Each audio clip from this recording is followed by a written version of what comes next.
বন্ধুরা, আপনাদের কাছে পেঁয়াজ থাকলে এরকম ফেলে দিবেন না, পেঁয়াজগুলো কুচি কুচি করে কেটে নেবেন এবং গরম তেলের মধ্যে এভাবে ঢেলে নিন। দেখুন কি হয়। বন্ধুরা, আপনাদের কাছে এরকম লবণ থাকলে ফেলে দিবেন না, এই লবণ দিয়ে কি হয় আপনারা অবাক হবেন। এরকম 1 চামচ লবণ পেঁয়াজের উপর ছেড়ে দিলাম।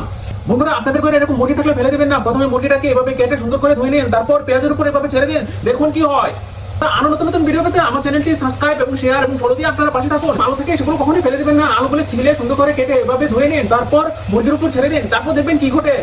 বন্ধুরা, আপনাদের ঘরে এরকম মরিচ থাকলে সেগুলো ফেলে দিবেন না, এটা দিয়ে কি হয় আপনারা দেখুন, দেখলে অবাক হবেন। প্রথমে একটা চামচটা নেবেন, দিয়ে তারপর আপনার পরিমাণ মতো এরকম 1 চামচ মরিচ এই মুরগির উপর ছেড়ে দিন, দেখুন কি ঘটে। বন্ধুরা, আপনাদের ঘরে যদি এরকম হলুদ থাকে সেগুলো ফেলে দিবেন না, এরকম আপনার পরিমাণ মতো চামচে নিয়ে তারপর উপরে ঢেলে দিন। ওয়াও, কি সুন্দর কালার হয়েছে। বন্ধুরা, আপনাদের ঘরে যদি এরকম ধনিয়া থাকে সেগুলো ফেলে দিবেন না, এভাবে চামচ নিয়ে 1 চামচ নিয়ে এরকম আপনার পরিমাণ মতো নিয়ে ঢেলে দিন, দেখুন কি ঘটে। ওয়াও, আপনাদের ঘরে যদি এরকম টমেটো থাকে সেগুলো ফেলে দিবেন না, এগুলো ধুয়ে এভাবে কেটে নিন এবং কেটে তারপর মুরগির উপর এভাবে ছেড়ে দিন, দেখুন কি ঘটে।